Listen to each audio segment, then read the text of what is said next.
මගේ නම ජයන්ත රාජපක්ෂ. මම කෘෂිකර්ම හැදෑරුවේ ශ්‍රී ලංකා කෘෂිකර්ම විද්‍යාලය කුණ්ඩිසාලේ වසර 1970-1972. මම කෘෂිකර්ම විද්‍යාලයෙන් සමත් වුණේ පළමු පෙළ සාමර්ථ්‍යයක් ලබාගෙන. මගේ මුල් රැකියාව පොල් සංවර්ධන නිලධාරී හැටියට ගාලු දිස්ත්‍රික්කයේ.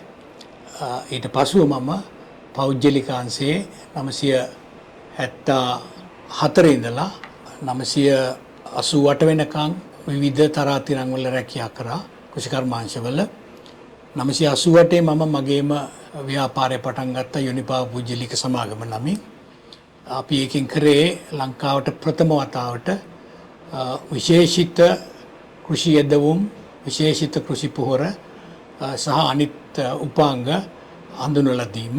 2017 යුනිපාව සමාගම අවුරුදු 25ක් ඉහළටම දියුණු කරලා ඉන් පස්සේ CIC කෘෂි ව්‍යාපාර සහ CIC හෝල්ඩිං සමාගමත් එක්ක අනුබද්ධ කරලා ඒ සමාගම් සමූහයේ කෘෂි අංශයේ අනුබද්ධ සමාගමක් හැටියට දැන් අපි ක්‍රියාත්මක වෙනවා. මම ඒ සමාගමේ සභාපති සහ කළමනාකාර අධ්‍යක්ෂක හැටියට දැනට සේවය කරනවා. මට අපේ සියලුම කෘෂිකර්ම විද්‍යාල වලින් බිහි වූ සහ කෘෂිකර්ම ඩිප්ලෝමාව උසස් ජාතික ඩිප්ලෝමා හදාරන සියලුම නංගිලා මල්ලිලාට කියන්න තියෙන්නේ කෘෂිකර්ම ක්ෂේත්‍රයේ අත්දැකීම් ලැබපු අපි අයගෙන් ආදර්ශයට අරගෙන කිසිම දෙයක් බෑ කියන තැන නැතුව හැම දෙයක්ම කරන්න පුළුවන් කියන මතයෙන් ඉඳගෙන කෘෂිකර්ම ක්ෂේත්‍රයේ උදා වී තියෙන විවිධ අංශවල ව්‍යවසායකයන් හැටියට ඉදිරිපත් වීමට අවස්ථා බොහෝමයක් තියෙනවා. අපි පස, බීජ,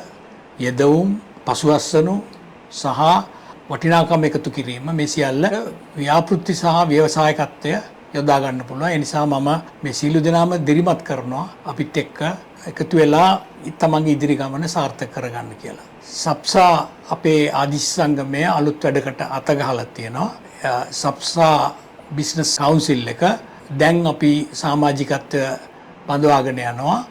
එහි සියලු දෙනාම තමන්ගේ ව්‍යවසායිකත්වය දැනුම වැඩි කරගන්න, ඒකේ අපේ ශක්තිය එකතු කරගන්න සියලු දෙනාටම එහි සමාජිකත්වය ගන්න කියලාත් මම ආරාධනා කරනවා. බොහොම ස්තුතියි.